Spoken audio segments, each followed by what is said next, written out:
Good morning, everybody. It's Yankee Wally here. I'm so sorry I've been missing for a couple of days. I had a meeting on Monday with the housing. Now, I don't have many meetings. Everything disappeared from that part of my life when I retired. But it's kind of when you get older, and I'm 69 now, as you know, little meetings that you would just sail through maybe 2 or 3 a day, they mean a lot more to you when you're a bit older.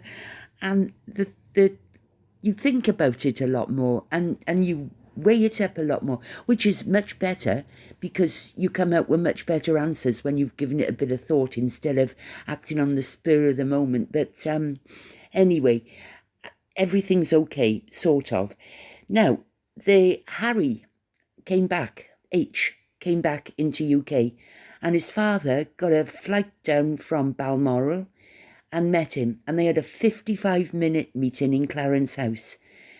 Now, I listened to Fiona's video last night about the situation.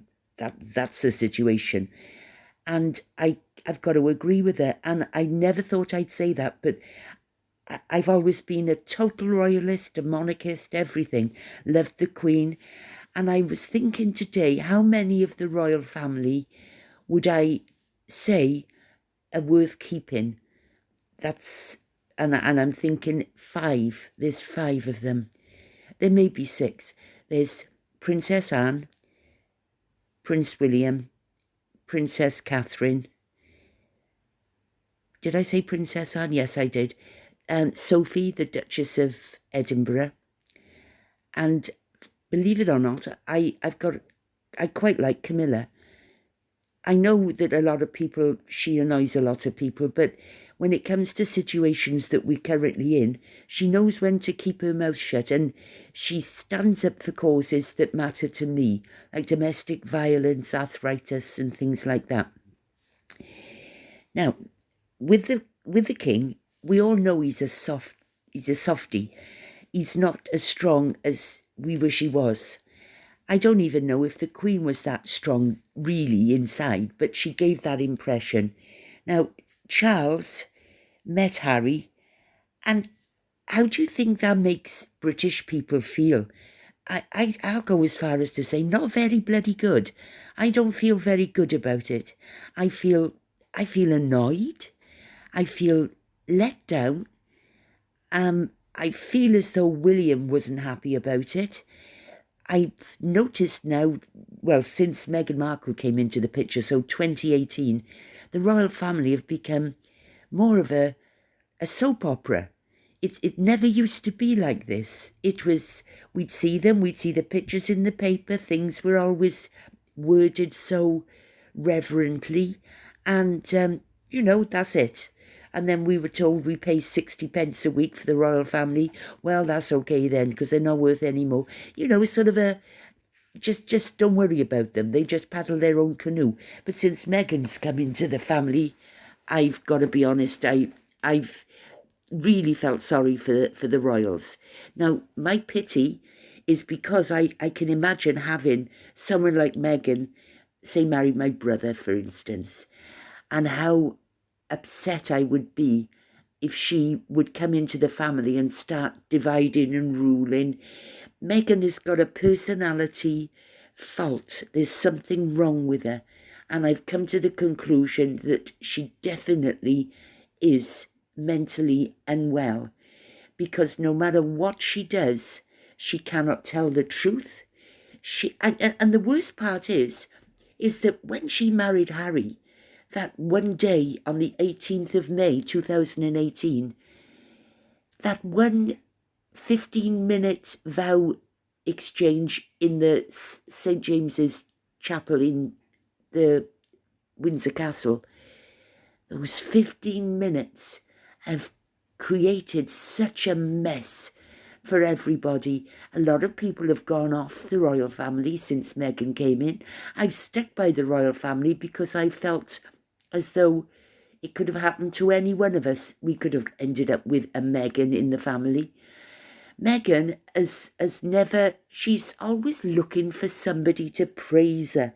And such, but you see, thing is, she is a flawed person, very flawed, but she's had such a boost up the social ladder by marrying Prince Harry, even though nobody really would want to marry Prince Harry, but she did, and he thinks he's hit a jackpot, and she knows she's hit the jackpot, and so they trundle through life.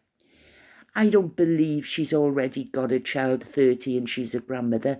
I don't believe that, because I am of the opinion, my opinion only, that she can't have children. She was either unable or unwanting to have children. Maybe she was afraid she'd spoil her perfect figure. I don't know, it's not perfect, is it? But anyway, we're looking now at a situation where Charles, and I know Camilla wouldn't have agreed with it, because she has been really insulted by Harry in his book Spare. And for him to do that and put it in print forevermore, I wouldn't forgive him if he said all those things about me. So she probably wasn't there when Harry went in to see his father. 55 minutes, there's not a lot you can say in 55 if you've been separated and not speaking for 19 months. So I don't think it was probably just superfluous chat. I don't know. But I think Meghan won't want the children to come over for the reasons I've already said. I don't think that Meghan is the mother. I'm not quite sure if Harry is the father now. And Meghan likes the game. She likes the fact that no matter what, she puts those lies out which keeps us talking. I think that she also lies deliberately because she doesn't care if it's good talk or bad talk. Any attention is good for Meghan. And that's why she's such a loser. I don't like her at all. I don't like Harry anymore. I don't like his fakeness, his smile, which is false, and the fact that he had to tell the whole world he was giving 1.1 million to some children in need in Nottingham. I don't understand that. Children in Need is usually tied in with the BBC in London. I don't understand that. Maybe when he gave that 30-minute video just after he lost his court case. Do you remember? And he went on to the BBC within half an hour and spoke and said far too much, and that was a bad thing to do. Well, maybe he wanted that half an hour, and it could be that he promised the BBC that he would donate 1 million to their charity, Children in Need, because the BBC are usually behind children in need. So that could be one of the reasons why he gave that money, and he didn't give it to anybody else, like in Wellchild, where he was going. When he's in this country, there's something in my head I'm not at peace with it. I can't settle with it. I just don't like him here. And I've got no right to say that, because he's probably got more right. No, nobody's got more right than me. We've all got the same amount of rights as citizens of the country, but I don't like Harry here. I think he's a bad, poison bit of toxic to be here, cause trouble, speak to the papers, put things around. Him and Meghan are plotting everything that they do, and they give it publicity. I don't know how the hell they managed to see eye to eye, because Harry always hated publicity. Meghan always loved it. How do you get past that and have a good marriage? I don't know. Anyway, enough about that. I'd like to talk about now Priscilla Presley. Oh my God.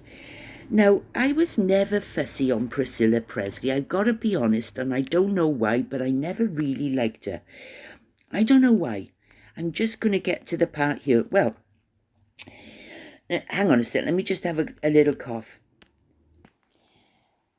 Now, Priscilla Presley was running out of money yet again. She seems to have, I don't know, a lot of, she goes through a lot of money. She must spend a fortune. I don't even know where she lives. She got married again after Elvis died. They were only together for 6 years, from 1977 till 1983. I think Lisa was born about 1978, I think. Anyway, she went to this woman. There she is, that woman there. I don't know what her name is, but she went to her and asked if she could do a deal selling her brand, Priscilla's brand, which would be obviously something on the back of Elvis. And this woman said yes, she could do it. And so they invested a lot of money bringing Priscilla's brand, probably the Graceland Mansion and all that jazz. And during this time, they found out that Priscilla had already sold the rights to her brand. She'd already sold them to somebody else for money. I think it was something like 8 million. So this woman on the left, she took Priscilla to court. That's what it's all about. Because Priscilla was selling her brand. I don't really know what these bloody brands are. Anyway, that's how the story started. Now, the court case is coming up. And Priscilla, this is, and then they go on about Lisa and her dying. This is all come into the court case, and it gives me a bad feeling. So, going back to 2023, Lisa Marie and Priscilla were each planning to attend the 2023 Golden Globes on January the 10th, 2023, in support of the film Elvis. But Lisa had no desire to see or be near to Priscilla. Lisa had been in a long-running dispute with Siegel, and she resented that Priscilla stayed with Siegel, further betraying her trust. Crucially, Priscilla was aware that Lisa was getting ready to remove her as the sole trustee of Lisa's irrevocable life insurance trust, and was otherwise threatening to sue her. Cruz and Fialco, nevertheless, worked to keep the family together, working with Priscilla's publicist and arranging for Lisa and Priscilla to walk the red carpet together and to sit next to one another at the event. So they didn't see each other much at all, and the film Elvis came out in 2023. They were obviously invited to go. Lisa did not want to go with Priscilla because she didn't like her, and Lisa was in the process of removing Priscilla as the sole trustee of Lisa's life insurance trust. So she was well within her rights because she was over 25 and her mother was still keeping her hand on all the money. Lisa was noticeably ill, complaining to Priscilla about her health. Priscilla ignored the warning signs, despite being only a short drive from the world-renowned Cedars-Sinai Medical Centre. Instead, Priscilla clasped to the spotlight, going out to the Chateau Marmont for drinks with Lisa, and then sent Lisa on a long drive to her Calabasas home. Within just over 24 hours, Lisa suffered cardiac arrest on Thursday, January the 12th, and she was rushed to West Hills Hospital. Priscilla, who knew that Lisa was in the process of taking steps to remove her as the sole trustee of Lisa's irrevocable life insurance trust, saw an opportunity to regain control. Priscilla rushed to the West Hills Hospital, and despite Lisa's clear directive to prolong her life, Priscilla pulled the plug within hours of Lisa being admitted, and before her granddaughter Riley was able to get to the hospital, demanding that Cruz issued a statement to the media so she could control the narrative. Priscilla demanded that a statement be released immediately, stating, "It is with a heavy heart that I must share the devastating news that my beautiful daughter, Lisa Marie, has left us." That's one of the things that Priscilla was saying. That's what people described her as, a master of deception, a calculated sociopath and a pit viper. In fact, despite projecting a soft-spoken and almost naive image to the public, defendant Priscilla was, and always has been, ruthless and cunning. Her quest for power is closely followed by her thirst for money. To that end, Priscilla has a history of manipulating those closest to her for her own personal gain. including her late ex-husband Elvis Presley, her late daughter Lisa Marie Presley, and her granddaughter Riley Keough. And now, plaintiffs who were directed by Priscilla to resolve and handle all her personal affairs to maximise the value of her brand, and who refused to be taken advantage of by her long-standing pattern of schemes to defraud those closest to her. Priscilla demanded that the plaintiffs comply with her incessant requests only for her to turn on them, I suppose. Priscilla's first victim was Elvis, who she married in 1967, therefore giving birth to Lisa February the 1st, 1968. After just over 5 years of marriage, Elvis and Priscilla divorced, entering into a property settlement agreement and marital termination agreement, collectively called the Mantle Dissolution Agreements, each on August the 15th, 1972. Under the marital dissolution agreement, Priscilla unequivocally waived the right to inherit anything from Elvis's estate. Priscilla knew she was entitled to inherit nothing from Elvis. That's the waiver and the waiver of right to inherit. So there was a deal where she wouldn't claim anything off Elvis, but he would look after her with money. Priscilla was to be paid $100,000, equivalent to $750,000 today, broken down into 2 separate payments of $50,000. She also received a 1971 Mercedes-Benz, a 1961 Cadillac Eldorado, and a 1971 Harley-Davidson. Elvis agreed to pay $500 a month in child support, equivalent to almost $4,000 a month today, until Lisa reached 18, and agreed to pay $1,000 a month in spousal support for 5 years, equivalent to about $8,000 a month presently. Also, Elvis agreed to pay for Lisa's medical insurance and education, and agreed to secure a life insurance policy for Lisa's benefit. Out of pure greed, Priscilla claimed that what she received was not enough for her to live on, and she attempted to set aside the default entered against her, seeking to effectively unwind the marital dissolution agreement, feigning ignorance. Priscilla claimed that Elvis defrauded her, asserting that Elvis promised to always take care of her. Elvis opposed Priscilla's claims, arguing that Priscilla previously urged him, "I do not want to take you. I want only to know that I can live comfortably."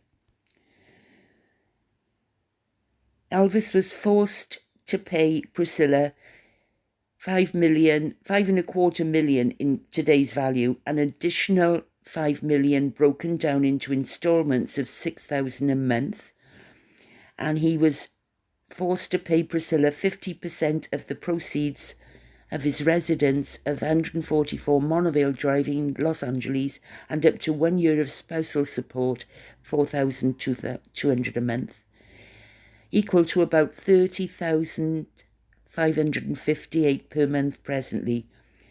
But Priscilla's thirst for power and money was insatiable.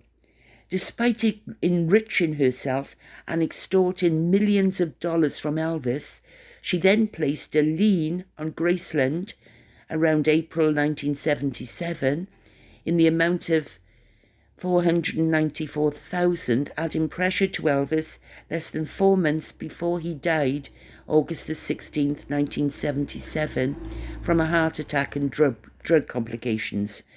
Priscilla exerted undue pressure on Elvis, pushing him to his death. Since Priscilla divorced Elvis, she was entitled to nothing, as she was not mentioned in Elvis's will, and in fact, pursuant to her divorce agreement, she was supposed to stop using the surname Presley. After Elvis died in 1977, however, Priscilla continued to use the Presley name, as she needed to exploit the name for her own financial gain, despite Elvis's wishes otherwise.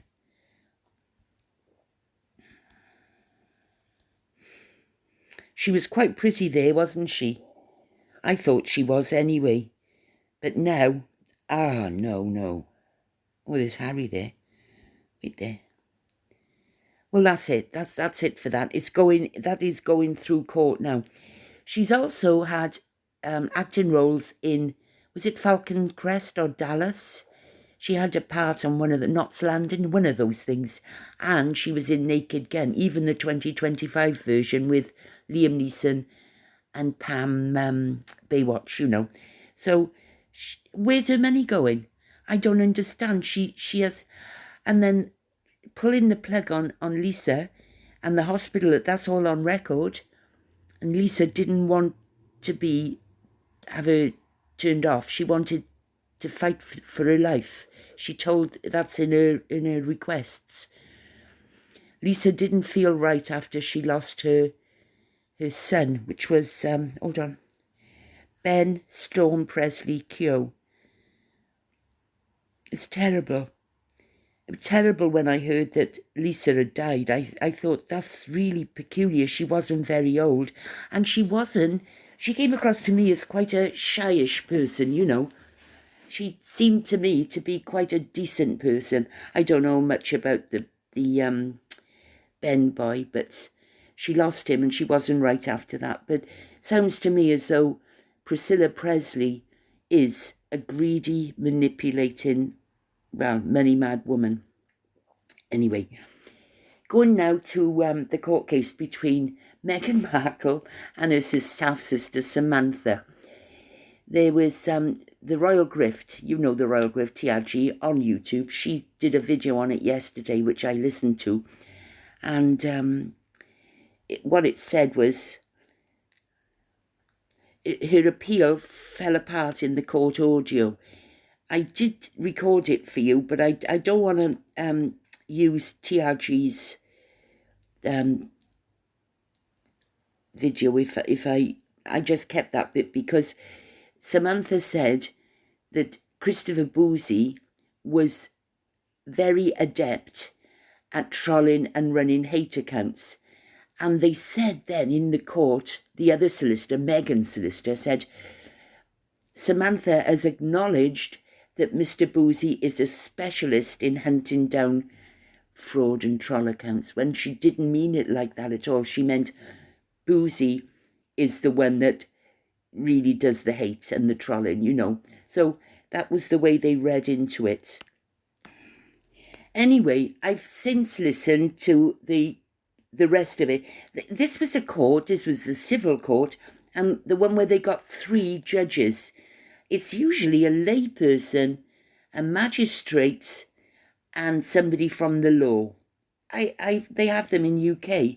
It's anyway, there's a bit more gone on since that court date, and that's that they are undecided as yet as to whether to put Samantha's case back on, because they dismissed it, and Meghan was celebrating with her friends that she'd been vindicated and everything was fine. Now, if you remember, all Samantha was asking for was acknowledgement of the fact that she was her half-sister and she wasn't an only child, and she was asking for 80,000, which is not a lot of money in Meghan's eyes, is it? But no, Meghan was going to fight it, and she did, and the judge foo-fooed it and said this isn't a case worth taking to court. So you could say that Meghan won and Samantha lost. But there's something else going on now, and I can't really tell you why but I just know that the judges haven't yet made their decision about this. They've got to come back with a decision. Meghan has jumped the gun a bit, because if they do allow this Samantha's court case to go ahead, then they've got to come through all the system of discovery, where they look for the evidence and proof of this and that. And all of Meghan's lies are going to be so obvious. And Samantha, apparently, her lawyers did all their homework and produced all the evidence, the dates. Samantha's lawyer was very, very thorough. And Meghan didn't think they were going to be, so her lawyers went to court woefully unprepared for the tenacity of Samantha's lawyers. So that's a good thing. So with a bit of luck now, Samantha's court case will be reinstated and we'll go towards court. Meghan's going to wish that she had put the 80,000 and just said, give her that and shut her up. That's what I would have done if I was Meghan, but I would never have been in this position. So we are not at the end of the road yet, and all I can say is I'm wishing Samantha the best of luck, because it could be, I know Samantha has not said a lot of things that we expected her to say, but at the same time, she doesn't want to get sued by Meghan. When they call for the truth in court, she will be able to say, she will probably be able to confirm exactly how old Meghan is. Did Meghan have a child before she married Harry? Are the children belonging to Meghan and Harry or not? Samantha is the one that will probably know all those answers, and she will probably say them if they ask her during court. So I don't think Meghan quite realised that you don't have a go at your family when you're in a very high-class position, because apparently in law in Florida actually takes the side of the lesser important person if they find that a higher person, i.e. Meghan, is taking advantage of the fact that they can't fight you. And so she was, is it besmirching Samantha, knowing that Samantha couldn't do anything about it? Well, the Florida law system is very much on Samantha's side. So it looks like we might be in for another little fight, which is great. I'm all for it. I got that from somewhere. I hate him. I do, I hate him. And there we are, I've said it. Look at that face. I hate him. I just don't like him at all. Now, let's talk about... Look at that. 7.6 million people are now on the waiting list for routine treatment, the highest number ever recorded since May 2020. And Meghan Markle had her bunions done on the NHS. So there's 2 operations, one for each foot, that could have gone to a more deserving British pensioner. Right, let's have a little look. What we got here? Oh, this is now Charlie Kirk was shot. Now, I'll be honest with you, I didn't even know who Charlie Kirk was. But by the tone of the reports and the news and the headlines and the amount of importance placed on it, I knew that he was somebody worth knowing. And I'm sorry to have to say that it was only then that I looked into everything. And I got to be honest, he just won my heart. He was sat in that chair. I got a load of pictures here for you, a load of stuff here. First off, let me say that this is a trans, I don't know what you call them, but that's her name on Twitter, X. And she said, if Charlie Kirk got shot, I promise I didn't have anything to do with it. But I called it, and it's so effing deserved. There's a lot of people that are saying this, and apparently the government is saying in America that if any migrants or people from another country are caught saying that about Charlie Kirk, they will be deported. Well, that's good, isn't it? That's got to be good. Anyway, this is the picture of the person of interest who they want to know. Now, I took a look. I spent far too long, looking at this woman's account. And she changed her name 3 times. Anyway, that's the person, and I kept thinking, could this be the person? So I'm looking and comparing pictures, and I'm wondering. Anyway, I got some good news for you, and that's that in about an hour ago, oh, I don't like that. That's a picture of a hammerhead worm. I'm going to read, I can't bear to look at things like that. It was like a shark, only it's a worm with a hammerhead, and they are eating all the British worms. I just want to tell you that because it's very important. There he is, there, look. They found him.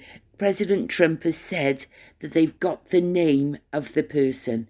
And I'm so glad to hear that because he shot him from such a distance away. There he is, there's Charlie Kirk and his wife and his 2 little children. He was only 31 years of age and he lived in Phoenix in Arizona.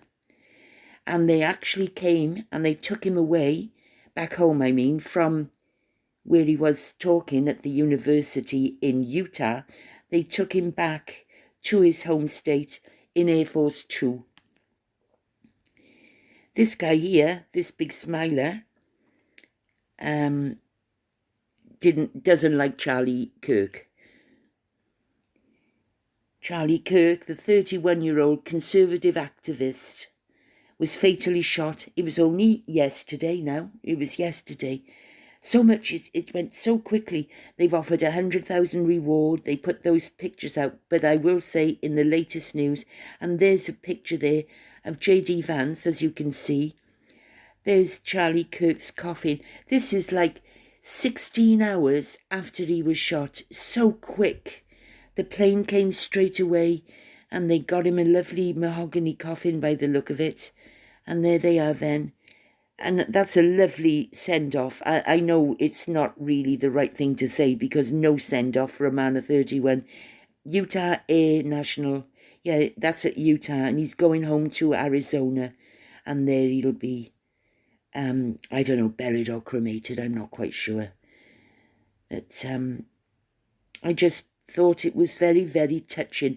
And you know, the more I was reading about this Charlie Kirk, I actually, just before I was going to start the video, I felt myself filling up with tears because he hadn't had a chance to see his kids grow up, to see them get married.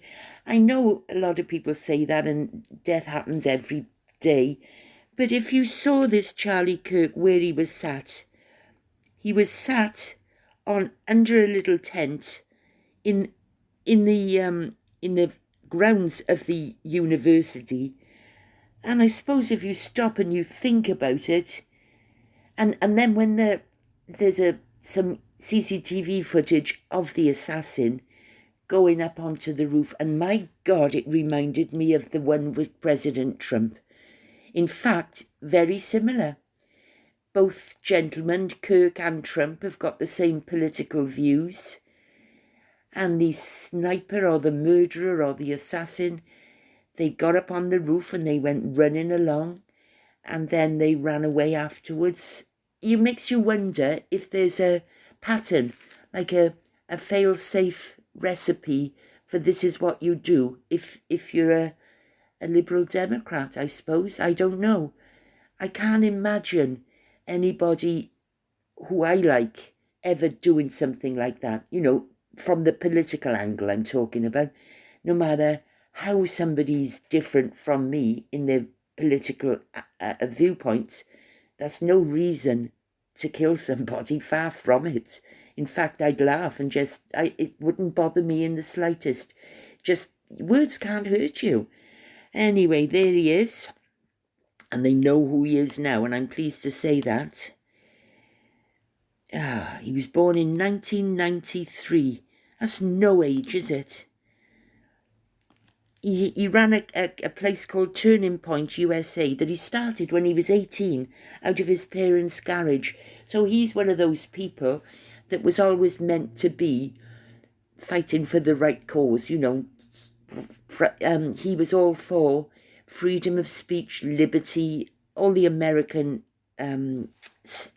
standards that everyone loves. My friends, anyway. And his values were timeless American ones: honesty, forthrightness, duty, loyalty, and fair play. Can't fault that. Oh, and this was horrible. Yeah. Listen to this. All oppressed people have a right to violence. And I'm going to tell you something. It's like the right to pee. You got to have the right place. You got to have the right time. You got to have the appropriate situation. And I'm absolutely convinced that this is it. She's talking about that man in the red at the top there, and he just suddenly sprung up out of his seat and stabbed that poor Ukrainian girl in the neck, killed her.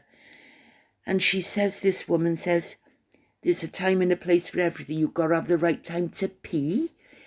What? Who says that in a public speech? You don't say things like that, do you? You have another example of something. There's a time and a place to, I don't know, have a picnic. I don't know, but you don't say pee. And what's she doing with that,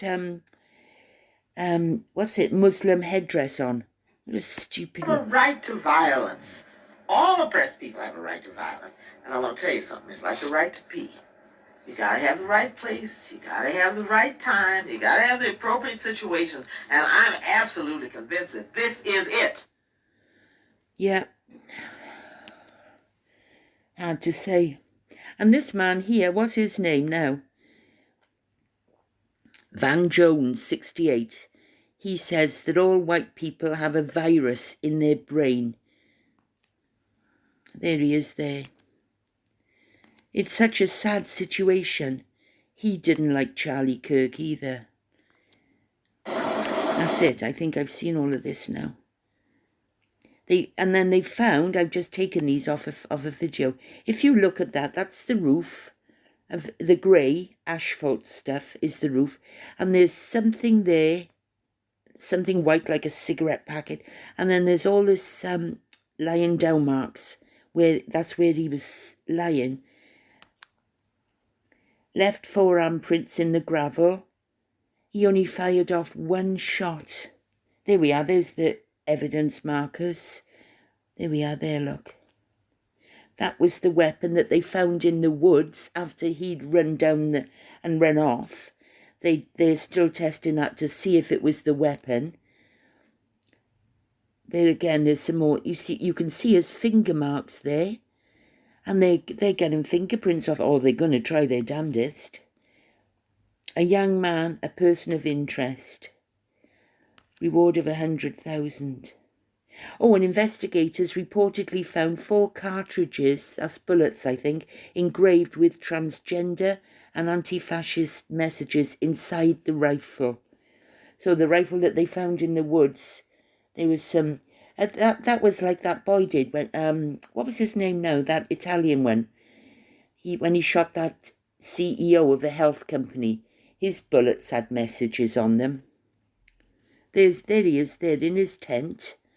And he's sitting there with a white t-shirt on. It's almost like he's sitting there thinking, I'm going to give this speech. And there's everybody listening.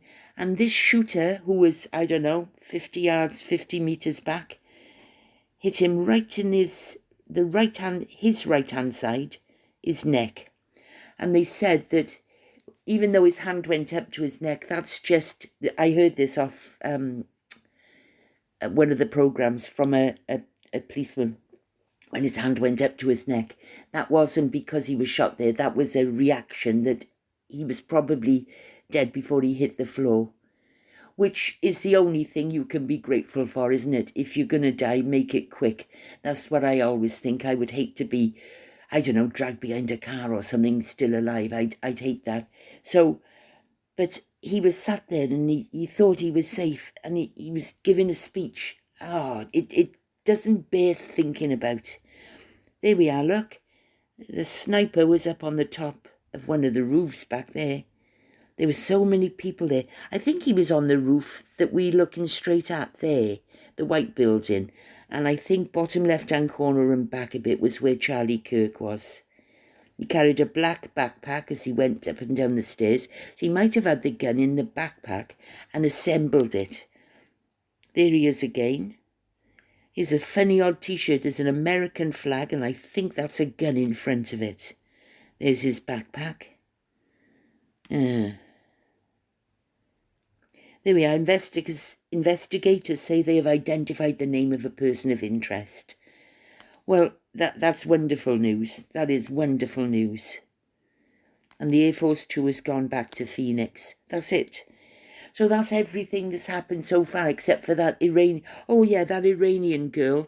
She came over, and his sister's in a lot of the pictures. There she is. There she is, with a nice tattoo on her chest.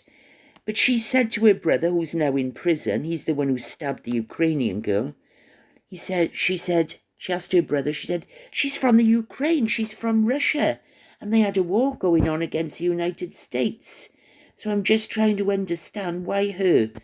Well, that gives you the idea of the mentality of these people. He stabbed her in the neck. And she's saying he's Russian. She's Russian. She wasn't Russian. She was Ukrainian. And the Ukrainians are not fighting with the US at all. They're fighting with Russia to keep their land. So his sister is asking him why he did it. She's Russian. She's fighting. She got it all wrong anyway. But it doesn't matter. That woman was innocent. But apparently he said to her, he said to his sister, she was one of the ones that planted the silicon chip into his head.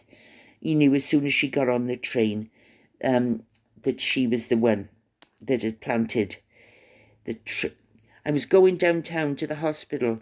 I'm trying to get rid of the material to stop going crazy. He was on the train going to the hospital, and then he saw her and he stabbed her. And then when he went through the carriages dripping in blood, he said, I got the white one. I got the white one.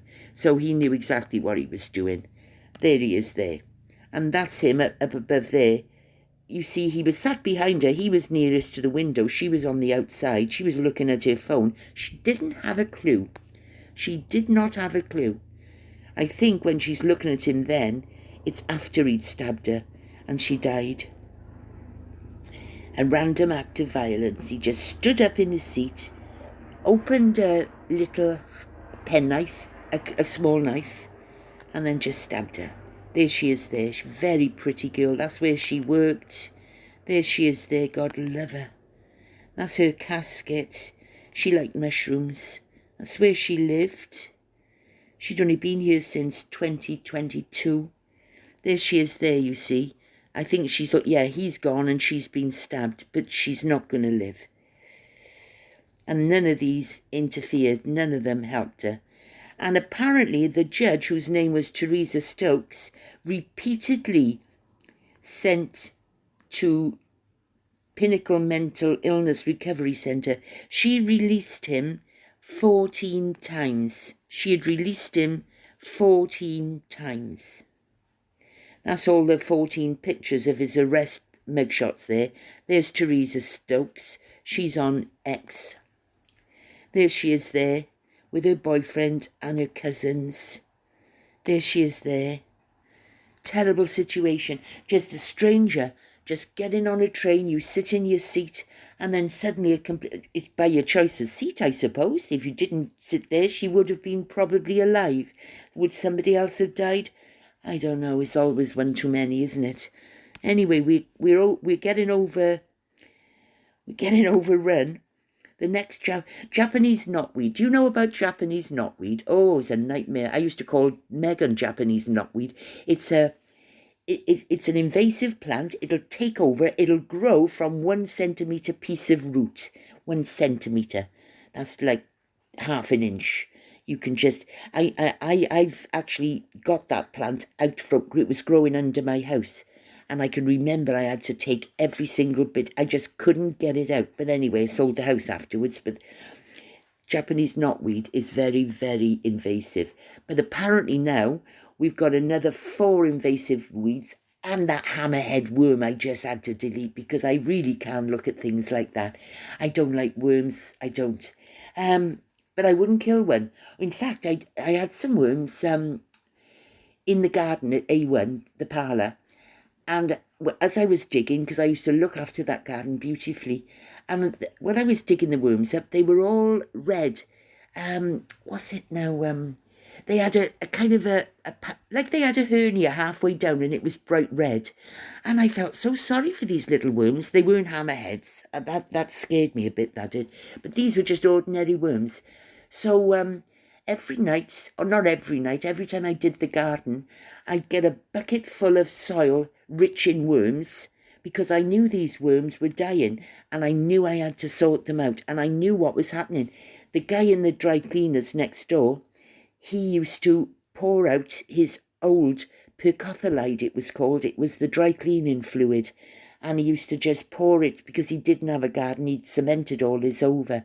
And that would sink under the wall, come into my garden, and it was killing the worms. So I took as many worms as I can in a bucket, couple of buckets, put them in the boot of my car, take them up to Cwmbran, which was like 20 miles away, eastward, and then I'd put them into my garden, into ordinary soil, and then if I could grab a few of my own worms, I'd take those back down. But more than anything, I wanted to get the sick worms up into decent soil, up in my garden. And I did that for, about a year. And then all of a sudden, I just noticed that there weren't any left anymore, any bad worms, or else they died, because I can't see. He was a nasty man, the man next door. Well, he didn't like me because I was a brothel keeper, but I didn't like him because he was just, oh God, we had some run-ins, I tell you. We had some run-ins. But I don't know. But anyway, I saved a few of the worms. Now, this is the devil's trumpet. This looks bad. Japanese knotweed. That's the devil's trumpet. That's Shalon, an extremely aggressive shrub which spreads quickly and forms dense thickets. Conservation experts are concerned because this plant prevents forest regrowth in ecologically important areas. Now, I know American people and Australian people watch this, but you know, because there's a lot of inter-travel going on between America, Australia, and other places, you may be banned from taking plants into Australia, but nobody checks the soles of your shoes. If you've been out for a country walk and there's some dirt on your shoes and there could be a seed in there, or 1 centimetre of Japanese knotweed root, you'll take it into Australia. No doubt about it. I mean, they can spray the things and check your luggage, but there's still a certain amount of stuff will get past the border controls. So you keep an eye out, and if you see anything like that, Shalon, and this is another one, the tree of heaven, is native to China, but is now spreading throughout the UK's urban areas. Its roots are known to damage sewers, drains, and even building foundations. So that's one hell of a bossy tree, that is. You know, there's always the stronger tree that will totally wipe out anything weaker. Ragweed is a serious problem for hay fever sufferers, since a single plant can release up to 1 billion pollen particles in a season, even triggering asthma in some cases. That's it. I just wanted you to know that because I am a garden lover, and I know a lot of you are. You don't know I love gardens because, well, yeah, I just don't do any gardening, but I used to have a lovely garden at the parlour and a beautiful garden, and I grew, at my home, I grew a beautiful ginkgo biloba tree before ginkgo biloba was even fashionable. My mother liked ginkgo bilobas. They're lovely trees too. They're like a fan-shaped leaf, and I grew eucalyptus. I grew not cranberries, blackcurrant bushes, honeysuckle, and jasmine. Those were my favourite things, and I had them all around the place. So I do love gardening. There they are. Keep an eye out for them, everyone. I think that's it now. I don't think I got anything else to say. It's not a very happy video, is it? We got 2 people killed via neck wounds, and then we got Harry in this country. But like I said, I was listening to Fiona and I had to agree with her. Fiona was a proper monarchist. She still is, but something's happened with Harry's visit. It's sort of killed the last nerve. I can't see the point in the royal family if all they're going to do is upset me. I like the royal family to be royal. Of course, Trump is coming over next month, isn't he? And then on the 16th of September, we got the march through London for not the far right. They're not people like us, people that want freedom of speech and all that jazz. You know, the good people. There's good people and there's bad people. I don't think it comes down to Liberal Democrats and what's the other one called now? Republicans and Conservatives and Labour. No, my grandfather used to say they're all the same. They just have different colour ties. You know, red for one, blue for the other. But apart from President Trump, I'll go as far as to say that most of the people I've ever seen, and Winston Churchill and Harold Wilson and all the old Labour, but most of the modern politicians these days are only there for the money. Look at Angela Rayner, Deputy Prime Minister. Everyone was celebrating her because, she's working class, she comes from a council house. And then all of a sudden she gets caught stealing 40,000 in taxes from the HMRC, His Majesty's Revenue and Customs, which is the IRS in UK. She told a lie, and she kept back 40,000 that she should have paid in purchase tax for a property she bought in Hove. quite ironic how it got found out. Somebody saw her on the beach drinking a great big balloon of red wine, sitting in a black dinghy, just like one of those migrants coming over, you know, those sort of dinghies, only smaller. There she was, living it up on the beach in Hove. Somebody took a picture, sent it to the Daily Mail. The Daily Mail did a little bit of investigation and found out she'd bought a flat in Hove. Sounds like quite modest, doesn't it? A flat in Hove. 800,000 she paid for that flat. And what she should have paid, because it was a second home, she should have paid 10% tax. I think it's 10%. She only paid 5 because she said it wasn't her main home. She lived, you know. So she bent the books, told a lie, and got found out because the Daily Mail just did an investigation. What was she doing in Hove? Found out about the flat. So you can thank the Daily Mail for that. I bet they were happy. So I think that's all I got to say for tonight, but I'll be back as soon as I got something else to say, and it'll be better news next time. Anyway, I'll speak to you soon. How long have I gone on for? Oh, God, too long. So you must be asleep by now. Wakey, wakey.